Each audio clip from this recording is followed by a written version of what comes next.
Your existence begins as a single survivor among 100,000. You break free from your egg and instantly feel a searing pain. A tiny crustacean, no larger than a speck, is already consuming a part of your tail. You wrench yourself loose, leaving a fragment of yourself behind in the egg casing. All around you, a vast cloud of siblings is emerging. Nearly everyone carries a similar hitchhiker. Some have two. A few never even stir, their small forms already emptied out. A larval eel, just slightly bigger than you, darts into the swarm. Its jaws snap shut like a trap, and 5 of your brothers and sisters vanish. It fixes its gaze on you. Your body acts on its own, going completely still. Your fins flaring out to make you appear larger and unappetizing. You're no longer a fish. You are a toxic, drifting blob. The eel looks past you. That single instinct just saved you. You will rely on it hundreds more times to come. Most of your kin will not last a week, but your own end will come at a moment of triumph. Just wait. You are 5 days old and have mastered the basics of hunting. You discover that hiding within floating algae clumps lets tiny crustaceans drift right into your path. You've caught several. You feel like a champion. Then a scent hits you, the metallic tang of blood. Every fiber of your being screams to find its source. You track it through the water until you see it. A wounded flying fish, much larger than you, flailing at the surface. Its fin is torn. It's a gift. You are not the first to arrive. Dozens of other larvae are already there. Tiny triggers, damsels, and others, all ripping off small shreds. This is a feast that could sustain you for days. You rush in and tear away a chunk. It's the most you've ever eaten. Then, the world goes black. A skipjack tuna, a giant predator, torpedoes through the swarm. Its maw is wide enough to consume all of you at once. You instantly play dead, tumbling to the turbulent water. The tuna's mouth brushes past you. When the chaos subsides, dozens of larvae are gone. The flying fish is gone. You are alive, but you've learned a brutal lesson. The greatest feasts are often deadly deceptions. Fast forward 6 weeks. You've grown, surviving the larval stage through a mix of your defensive trick and sheer fortune. You've eaten enough to begin a profound physical change. That's when your own body turns against you. It starts with your eyes. They feel irritated, then they ache. They begin to recede back into your skull, as if being absorbed. You struggle to see, but the world is dimming not from nightfall, but because your vision is dyed while you still need it. You are about to experience nature's true indifference. Your fins are next. The bones within them begin to elongate, a sensation of your skeleton being slowly pulled apart. You attempt to swim, but your fins have become cumbersome, trailing behind you like useless ribbons. A mounting pressure fills your head. You are diving deeper, driven by an unstoppable biological command. At 500 meters, your sight fails completely. At 1,000, you are utterly blind. At 2,000, your buoyancy organ collapses. You are being remade into something that seems like a biological mistake. Your fins are now 3 times the length of your body. Your eyes are mere seal bumps. You look like evolution itself malfunctioned. At 4,000 meters, you reach the seabed. The pressure is immense, a constant weight on your entire being. The water is barely above freezing. This is your new home for the next 3 years. But the true struggle is only beginning. You try to swim, but your fins are no longer for propulsion. They are for standing. You finally understand the design. You are a tripod. Your body hovers just above the silt, perfectly motionless, positioned against the current. And you wait for hours. Eventually, a minute creature drifts by. You cannot see it, but you detect its movement through specialized nerves in your elongated fins. You adjust your fins like antennas, tracking its path. When it is near, you create a subtle water flow to guide it toward your mouth. You strike. You swallow. One microscopic shrimp. A handful of calories. You likely spent more energy catching it than you gained. The math is cruel. You must catch one of these every few hours just to stay alive. Here in the abyss, food is 100 times scarcer than near the surface. And when something significant does occur, it is usually lethal. Skip ahead 3 months. You have endured by remaining in one spot for weeks on end. You are a master of absolute stillness. Then you feel a new weight on your back. It's minuscule, but unmistakable. A parasitic isopod. The same kind that attack you at birth, but this one is cunning. It doesn't kill you. It just latches on. It digs its claws into your skin and begins feeding on your blood. Not enough to be fatal, just enough to drain your strength. And this pest will become a permanent fixture of your life. You try to rub it off on the seafloor. The bottom is too soft. You attempt to shake it loose with acrobatic moves, nearly damaging your fragile fins. You try to bite it, but you cannot reach your own back. The parasite takes up residence. It grows. In a month, it's as large as your non-functional eye. In 6 months, you feel its weight shift with your every movement. It's not just feeding on you anymore, it's reproducing. Young isopods hatch directly on your back, scouting your body to see if you are a suitable host. 3 of them decide you are. You now host 4 parasites. They consume 1/10 of every morsel you catch. You need to catch more food to feed them, but their drain makes you weaker, so you catch less. You don't die, though. Not yet. You just become slower, more exhausted, hungrier. Skip forward 8 months. You are at your station.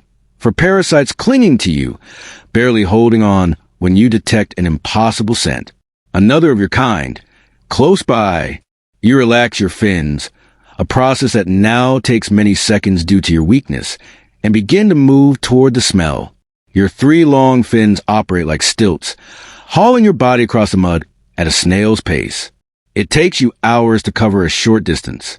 You find them, another tripod fish, standing on its 3 fins, facing the current.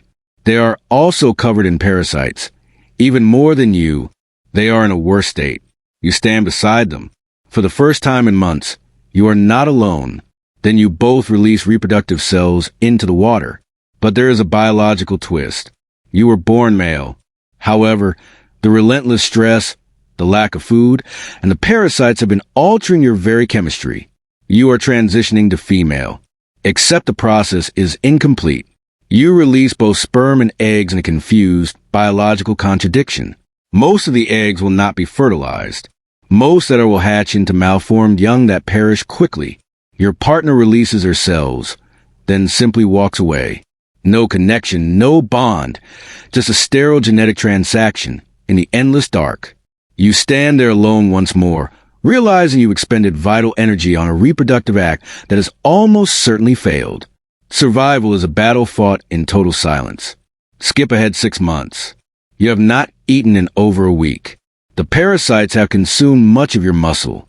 You can barely keep your fins rigid enough to stand.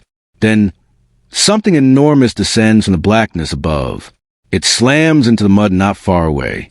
The impact tremors through the ground. The odor hits you. A dead whale. A mountain of flesh. The largest bounty you will ever know. You release your fins and start your journey. It takes you the better part of a day to traverse the short distance. Your fins buckle repeatedly. You must pause often to recover, but you press on because that whale represents months of sustenance. When you finally arrive, the carnage is already underway. Dozens of rat-tail fish are tearing off large pieces. Hagfish are tunneling inside. Sleeper sharks are circling, taking massive bites. The water is a fog of blood and tissue. You try to approach. A rat tail rams you aside. You try again. A hagfish wraps around one fin, attempting to drag you into the carcass. You barely break free. You stand there, so close to more food than exists in a square mile of ocean, and watch as every other scavenger gorges. Your 3-fin anatomy, the very adaptation that lets you ambush prey, now renders you the most pathetic creature at the banquet. After days, the whale is stripped clean. You got nothing. You trek back to your spot, having lost more energy than you could have ever gained. You are now dying. You can feel it. Skip forward 2 months. You are standing at your post. You have not eaten in 16 days. Your fins tremble uncontrollably. The parasites on your back have grown still. They are dying too, meaning you are not even producing enough sustenance to keep them alive. Then you smell it again. That same tripod fish from before, the one you attempted to spawn with, they hobble up next to you. They are in a more dire state. Some of their parasites have died and are rotting on their skin. But they are here. You stand together, not hunting, not breeding, just existing. Two beings at the absolute end of their line. Too feeble to do anything but be near one another. 4 or 5 days you stand side by side. You each manage to catch one meager meal. You share the space. You are not alone. On the 6th day, you smell their blood. A massive 6-gill shark materializes from the gloom. It does not attack you. You are too insignificant. It attacks your companion. Its teeth close around them in one swift, final bite. No fight, no chance, just oblivion. The shark lets their body fall. It sinks into mud beside you, ripped open. You can sense your partner's life essence fading from the water. The shark turns, inspecting you to see if you are worth consuming. You try to collapse your fins to flee, but they are locked in place. The hydraulic system has failed. You are stuck in your tripod stance, utterly helpless. The shark's head moves inches from your face.